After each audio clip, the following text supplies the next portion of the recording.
Good evening. This is Two Wolves. The Warning 616, aka Two Wolves Warning. And this is 5 January 2014. The story is called Gambling in the Crucible of Death. Now, it's not about going to casinos. It is, however, about the setting in which the casino village of Wendover, with its very dark history, which is at the core of everything that the angels of death are now inflicting upon us, it all ties together. So let's begin. Thank you for coming tonight. Let's pretend that you live in Salt Lake and you have got to get out of there because you're living under the inversion. I-80 west, traveling west, Salt Lake to Wendover, Nevada. Behind you see the Wasatch Range, beautiful in summer, not so much now. This is probably late winter, early spring, because they are enshrouded as they are now in what is euphemistically called inversion. It's not inversion, it's a toxic mix of deadly fumes, mostly generated not even so much by vehicles, but by all sorts of plants and other institutions. And I just did a story about that about 3 days ago. So we won't go stick there. We're going to escape from Salt Lake. We're going to go to Wendover. We want to feel better. Let's travel through a toxic crucible of death. I-80 West. Now, if you follow, this is from aaroads.com. There's a lot here. I'll put all the links below at the end of the story. I-80 descending from the Cedar Mountains toward the Great Salt Lake Desert, traveling west toward Nevada. Okay, let's come to Google Earth and get a better perspective. Oh, let me just say first, this is called a highway of death by many people. Not only does it travel through a crucible of death, but there's been all sorts of many deaths along the way. That's why there are drowsy driving signs. Because so many people have died partly through impaired driving, and I think there's ghosts on this highway, going all the way back to pioneer days. There's certainly toxicity and horrible energy of all kinds being left there by man. The road does end in Wendover, but first the one clean thing it passes through is the beautiful Bonneville Salt Flats. It's the only clean thing about this poor beleaguered region.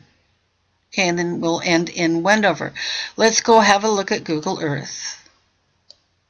Google Earth. Starting in Salt Lake City. Oh, I want to breathe. I want to breathe. The first place one passes through is Skull Valley, home of the horrifically embattled little Goshute tribe, First Nations band of the Goshute people, who actually originally had claim to all of Salt Lake City. And I'm just going to throw out here right now, by the way, the LDS Tabernacle and lots of parts of Temple Square are built on a Goshute graveyard. I'll do that story one day.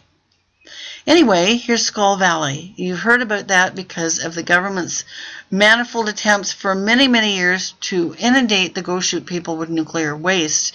This is from NIRS.org, Nuclear Information and Resource Service. This particular story actually dates from 2001. I really hope you'll come here and read about this story on the website, Environmental Racism, Tribal Sovereignty, and Nuclear Waste. The waste of lives. It's not only about the ongoing effort of the Goshute people and other First Nations leaders to prevent the government and what's called Energy Solutions, a big company in Salt Lake, headed mostly by LDS officials, mind you. Just throwing that out there, just saying. Anyway, come and read the story. This is tribal dump opponent Margene Bull Creek in 2001 on the reserve. Story also talks about the ongoing genocide of southwestern tribes for more than 50 years, specifically at the hands of the nuclear industry through nuclear weapons testing, private fuel storage, and the fact that for many years, many people who are First Nations could only get working for and in the nuclear industry. If you go to Kevin Blanch's website, Kevin Blanch, Post-Ignorance, he's got many good websites, his Facebook, and he's an amazing activist and researcher and journalist. He just did something within the last 24 hours about dumping of toxicity near Salt Lake. So that's Kevin Blanche. Hats off to you, brother.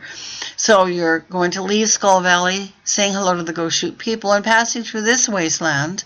And 25 miles outside Wendover, which Google Earth is wrong in this case, pin is wrong, Wendover's right here. People fly in from all over the world to gamble in Wendover, gambling in the Crucible of Death. These are the Bonneville Salt Flats, mainly here. And right about here is what's called the Tree of Life. I'll talk about that in just a moment. But first you have to endure passing through almost all of this, which actually belongs to Creator, belongs to the Earth, belongs to the Goshute people, has been appropriated by the Army and Air Force many years ago. Now, the Crucible of Death didn't start with Fukushima. It didn't even start with Hanford. Hanford, specifically the N reactor, the reactors at Hanford made plutonium for the nuclear weapon dropped on Nagasaki. And they continued to pump out that death for many years. And mind you, by the way, a lot of the Fuku debris is being stored at Hanford. This is too much to put in one story, just thoughts. So I left my home on the coast to escape nuclear toxicity, only to land in Utah's Crucible of Death, didn't I? We can't escape it. We are all related. This is the N reactor at Hanford. Has a lot to do with this particular story. You'll see that in just a moment. Getting back to Google Earth, eventually we do land at Wendover. The wind often blows from the south. Oh, and speaking of Crucible Death, by the way, right about down here is the NSA. That's a story for another time. They're right about in here near the town of Lehigh at Bluffdale. All right. So, it's a good moment to talk about the Tree of Utah, or the Tree of Life, as some call it. www.utah.com. Oh, hang on. Wait a minute. I want to go back. You're asking me, what is Dugway Proving Ground? Well, we saw where it is. http www.dugway.army.mil. I can't get the window to include the entire website. Come and read about it. Colonel Ronald F. Beiser currently is a commandant. This talks about his history. And here's the mission of Dugway Proving Ground. As the nation's major range and test facility base for chemical, biological, radiological, nuclear, and explosives, Dugway Proving Ground facilitates testing, evaluation, and training for our nation's elite forces and first responders through our capable workforce, high desert venues, and facilities. So this is a fascinating website. If you live in Utah or upwind, downwind, that changes from day to day, what downwind is. I do recommend coming to this particular website, www.dugway.army.mil. Your life might depend upon what you find on that website. Let's now talk about life for a moment as we explore Utah's Crucible of Death. They are gambling with our lives in the Crucible of Death. Metaphor, the Tree of Utah. An abstract artistic sculpture called Metaphor, the Tree of Utah, stands on the edge of I-80 on the barren Bonneville Salt Flats west of Salt Lake City. Swedish artist Carl Moman created the 87-foot high tree in the mid-80s. He financed the project himself to bring bold color and beauty to the stark, flat, salty landscape. It's a really interesting article. It's also called The Tree of Life. The location here is interesting, it says, and this is true, because the harsh environment here hindered many travelers in pioneer times. I was talking to you earlier about ghosts and karma. Many members of the ill-fated Donner Party were tragically delayed in this bleak area before their awful demise in the Sierra Nevada mountains. Actually, it was the delay in this area which led to their demise. During World War II, the crew of the Enola Gay practiced bombing runs over the Great Salt Lake Desert before proceeding to Hiroshima to, quote, end the war, unquote. After completing his work, Moman returned to Sweden, donating the sculpture to the state of Utah. He donated beauty, he donated cause for thought, he also donated some statements. You can go on and read more about this story. Among other things, he put fallen dead leaves at the base of the tree.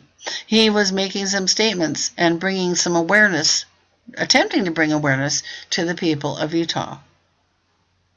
What is Wendover? Well, some people call it Utah's ghost town. It's at the heart of the Crucible of Death, isn't it? These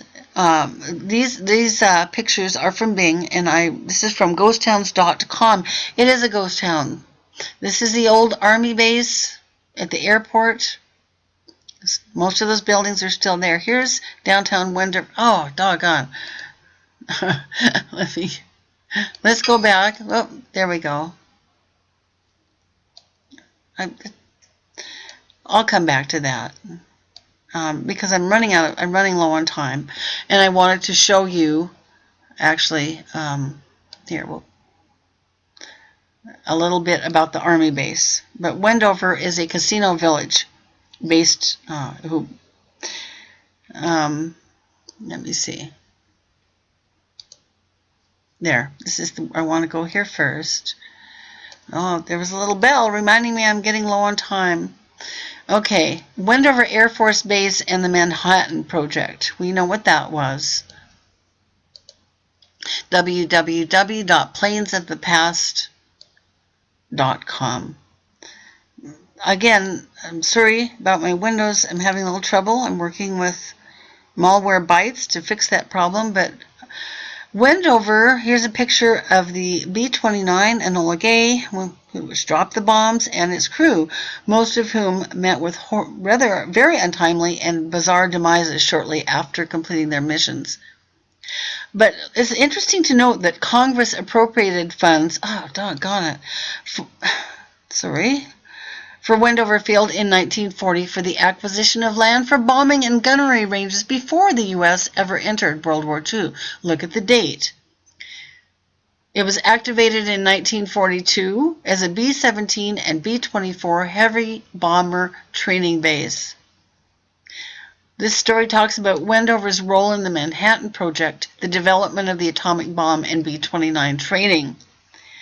The B-29 Superfortress was selected to deliver the weapons.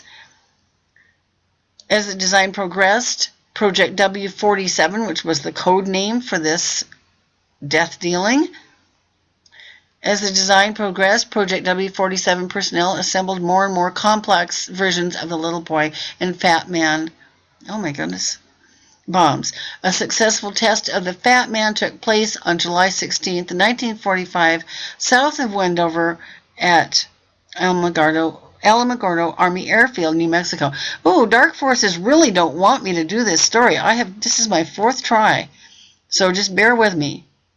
Anyway, if you go to Wendover to the airport, you will see a museum dedicated to the memory of the men who manned the Enola Gay, Captain Paul Tibbets and his crew, and the actual dropping of the bomb, and it's lauded as a heroic effort. Atomic Mission Hangar, 1831, built to house the B-29. These are all still there. There's a museum in Wendover. That was the hangar. That was the operations building and the control center for all flight training operations, and houses the Hall of Honor Museum and the airport's administrative functions.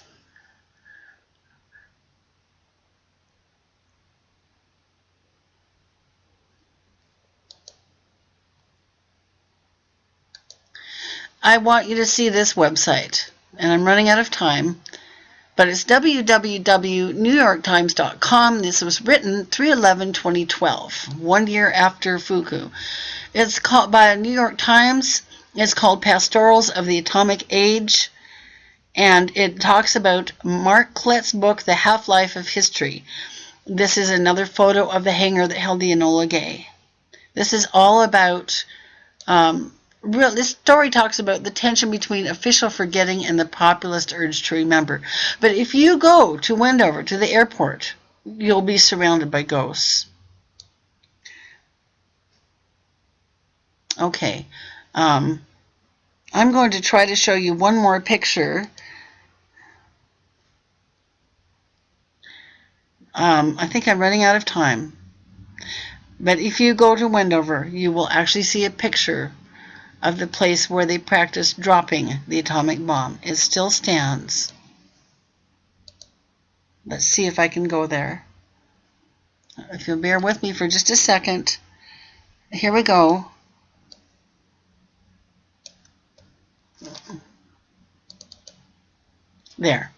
There it is.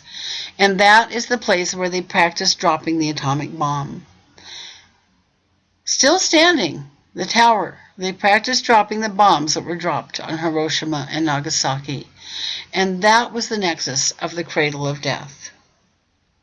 The Crucible of Death in Utah, a legacy which still endures, and may endure for a very long time.